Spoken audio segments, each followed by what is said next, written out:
Hey everybody, it's Tom Foster on the World of Marketing, and today I have got one of my good friends, Dirk Derrick, longtime client of Derrick Law down there in South Carolina. Dirk Derrick is not just a great lawyer, he's also a brilliant entrepreneur, and we're going to talk about some of the great things that he has done over the years to develop one of the most prestigious and highly functioning law firms in South Carolina. And it is a great honor to have you on my podcast, Dirk. Thanks so much for joining me. I appreciate it. Appreciate everything that Foster Webb's done for us. Well, I appreciate you too. You've been a client for a long time. It's like 14 years or something. It's a long time now. And I appreciate it. And we work hard for you. And, you know, we've been through a lot together. You got a lot of, how many locations do you have? Tell everybody. Tell everybody a little bit about your business. We're up to 8 right now. All over South Carolina. We're on the eastern coast from Little River down to Charleston, kind of the coastline, everything east of Interstate 95. And it's a competitive area? Oh, very competitive. Very competitive. And you've been doing it for a long time. How long have you been practicing? 34 years. 34 years. Yep. And what is, and you know, you practice personal injury law, correct? I do. And all that encompasses wrongful death, auto accidents, motorcycle accidents, truck accidents, and there's all kinds of that going on the East Coast. But one of the things that is unique about you that sets you aside or sets you apart from other law firms is that you created a business within your law firm, which is, if you're not seeing this, everybody, you should be watching the video because he's got it right behind him, which is his courtroom within his office that he has created mock trials where he's able to, will you explain it, Dirk? You explain what you're doing there, because it's fascinating and fantastic. Tell everybody exactly what you're doing there. We've tried to solve some problems that clients have had with attorneys for a long time. And we tried to answer some stuff that we've never been able to give a very good answer to for the first 30 years I practiced. I mean, every one of my clients want to know the value of their case, a lot of them on day one. Yeah. Every one of my clients want the real value of the claim now versus 3 years from now. And every one of my clients want the real value without litigation. So the model we've set up is actually doing everything we can do to get those answers as quickly as possible. Everything we do at the firm is to get real value of the claim as fast as possible while giving 5-star customer service.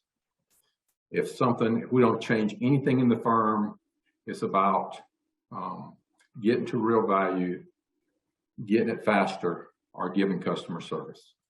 And when we define real value as what a verdict would be if we could pick the best jury for this particular case, give them every value-adding fact about this case, and do it in a presentation model that best fits this case. And we started doing in-house jury research focus groups in 2019 to get the answers to each of those pieces of the pie. So now we run the case by a demographically correct jury before we ever file a lawsuit, and get their opinions about the case. I tell our attorneys, either get all the money they got or get all the facts there are in existence. And then we were going to appraise those facts with a focus group before we ever filed suit. So we're able to give our clients the information. We actually started off giving our clients information, give ourselves information, kind of directing our discovery and kind of using it like we've always used it in big cases in litigation. But now we had most of the expense in-house, so we didn't have to charge our clients. So we do it very cheap to our clients, so we can do it on medium-sized cases. But then we kind of stumbled into the fact that once we started getting this information, we started using it to leverage the truth of the value of the case and getting insurance companies to pay us either their policy limits or the fair value of the case faster. I love it on so many levels. One, you are satisfying what you said at the very beginning, what your clients are asking for. They want something done now. They want their money now. They want as much money as they can now. I love that you've created a business within the business that every client of yours goes through this, right? You set this up for everybody, right? We provide it for anyone who wants it. If we can get the money, if we can get policy limits without it, of course. Oh, right. If they just settle without it, fine. And if it doesn't involve either permanent injuries or a chance for punitive damages, if it's just somebody who gets $5,000 worth of medical bills and they have no permanent injury, they treat it for 2 months, we would not do this unless they want to. We usually can get that money, the fair value of that money, sure, without a focus group.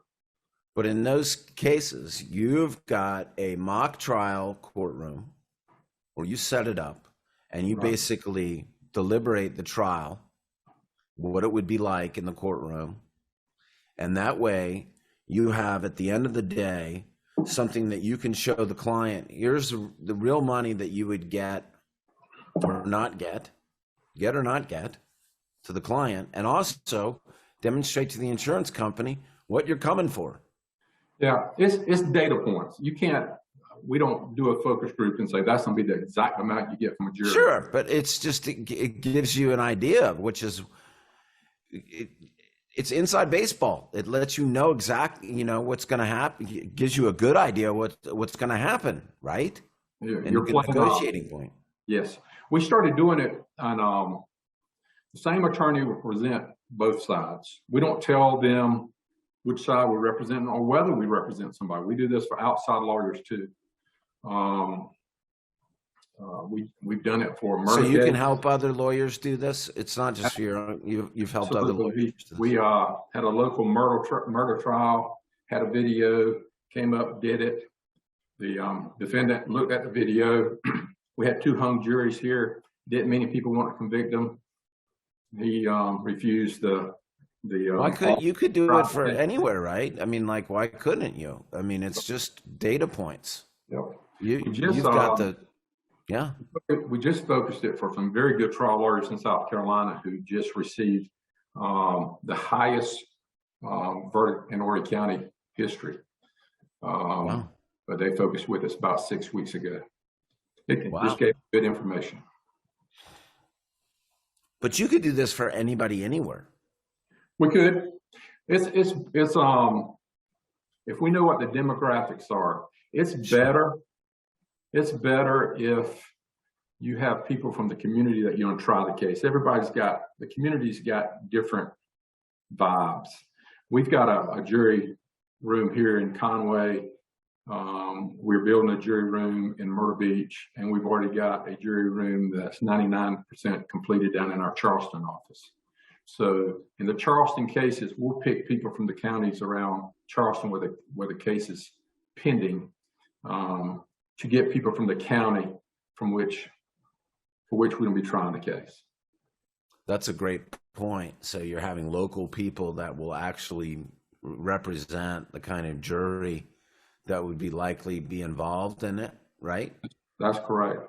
And yeah, they feel when they come in to us, they fill out a 100 question questionnaire to sign up to serve. And it's about demographics, it's about life experiences, and it's about beliefs. And we ask them every question you can think about personal injury. And those answers are in a database. We put the type of case, type of plaintiff, ethnicity, good plaintiff, bad defendant, bad plaintiff, good defendant, as much data points as we can in that database. Then we grade the jurors after their presentation, and who were pro plaintiff, who was pro defense on liability, damages, punitives, who were leaders, who were followers. So we're working on gathering enough data that we can determine who's the good jury for this type of case. Sure. This type of case. And it's different. I mean, you can take conservative jurors who are great jurors on particular kinds of cases. And in the past, we would have struck them. Well, what's great is that you've set up this process which allows you to kind of vet the case, kind of do a practice run through it, right? Like before actually. Right? Yes. I mean, on our cases, we don't get the policy limits. We focus before we file a lawsuit. If juries agree with us, we reiterate our Tiger River demand and give them 10 days to pay it. That has done us well as far as getting the policy limits or opening the policy. If they want to blue sky the policy to protect themselves from bad faith insurance practices, that's fine. Now we have an open policy. We file a lawsuit, we gather all the evidence. Before we mediate it, we will focus it again, giving the focus group clips of the depositions and giving them additional evidence so that we can advise our client and give our client some feedback as far as what the community thinks about the case before we go to mediation. Again, if it's above policy limits or something we want to share with the insurance company, we do so. And then finally, if we do not settle a mediation, we'll do a third focus group.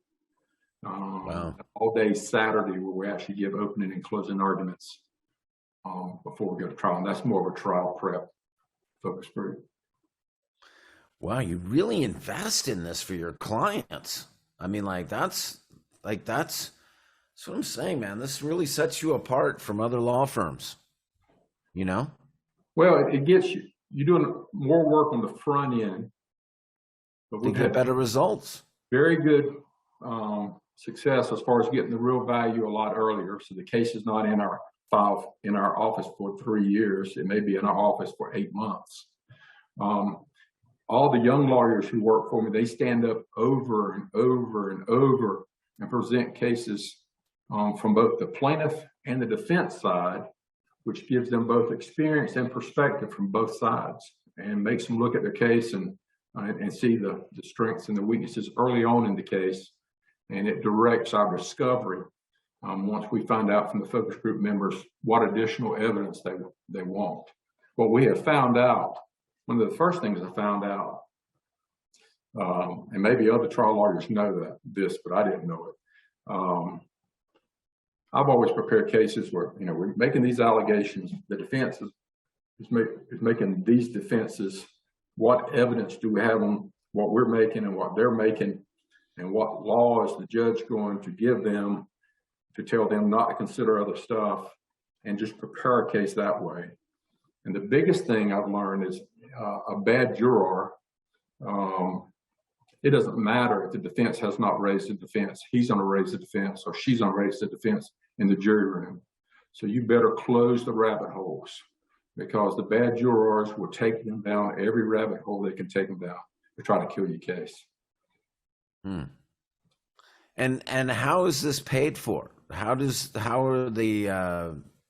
you pay for this? Is this part just something that you do as part of your representation costs, or?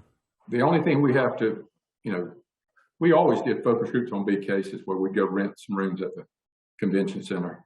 but it would cost $20,000, $30,000, $40,000 to rent out for a day and get 4 juries in there. By putting the everything in-house, we can now do it for about $1,200 a focus group. We just got to pay members $75 to serve, and we buy them supper and give them a piece of cake. But it's relatively cheap to find out. Got it down. Yep. You got it down. So would you like to get referrals from other law firms to work with them on their cases? Oh, absolutely. We already started doing that. Like I said, we just focused on a big case that went to trial a couple of weeks here in Horry County. And we have people hire us on a one-time basis just to do it and pay us a flat fee. Yeah, you got the whole system all set up. I mean, like, people would be dumb not to use it. I mean, like, and you can, it's not just South Carolina though. I mean, you could, right? It could be from anywhere. Yep. We could help people from other places with the caveat that it would not be a jury from their county. Right. Of course. But like what you were saying before, it's a data point. It gives, I just think it's very, very cool what you have done. I think I can help anyone in the Northeast because all the people from the Northeast have moved to Myrtle Beach. When we do our focus groups now, 10 out of 12 will be imports. And I don't know how there's anyone left in New Jersey because they're all in Myrtle Beach. All right. When I got out of law school in '87, first jury I knew 3 people personally. I mean, just I played football with that guy, that girl played basketball with my sisters, and now there's very, very few Southerners on our jury. Now, what we have found out is our county used to be a conservative county in the eyes of Allstate and State Farm and the carriers, and that has now changed because the people from the Northeast look at money entirely different than Southern people. They talk big money, and they seem to have a little more feistiness when it comes to punishing somebody. My aunt Betsy may say, well, bless his heart. He didn't try to do that. And everybody deserves a second chance. And I have found that my friendly people who have moved in are a little bit more feisty in punishing people. So I like them. That's great. That's good stuff. Yep. Okay, so DerrickLawFirm.com is the website address to get a hold of you, right? That's the best way to do it. If somebody wants to there's a link right on the home page, on every page, for people, and you advertise for jurors, right? For people to get involved in the mock trial, right there. Yeah, we reach out to them, and I think we've got probably 3,500 or 4,000 people who have signed up already. And we try to use them just one time, but we get them real good understanding and feedback on, what percentage of this county community, what they believe about personal injury cases, what percentage will give a Hispanic plaintiff a fair review of the case, and what percentage of people believe in pain and suffering and given punitive damages. And by making them fill out the questionnaires before they come in, it allows us to see who these people are who have bias that we really don't. In South Carolina, we don't have voir dire in civil cases, attorney-led voir dire. So we're walking into a lot of stuff blindly. We can ask the judge, but the judges do not have to allow us to ask any questions or ask any questions on our behalf. So we're trying to identify from a demographic, life experiences standpoint, who's the good jurors and who's the bad jurors on any particular kind of case. Well, it's great that you do all this homework, you do all the work for somebody, so they can just like turn this over to you, and turn on your machine and spit out the data on the other end, in a sense, really. So a lawyer can work with you, law firm could work with you, and make it happen. So, guys, I suggest that you talk to Dirk. Dirk has set up a very cool machine that has helped his law practice grow dramatically over the 30, how many years now? 34? Is that what you said? 34, but I intentionally stayed small until 2009.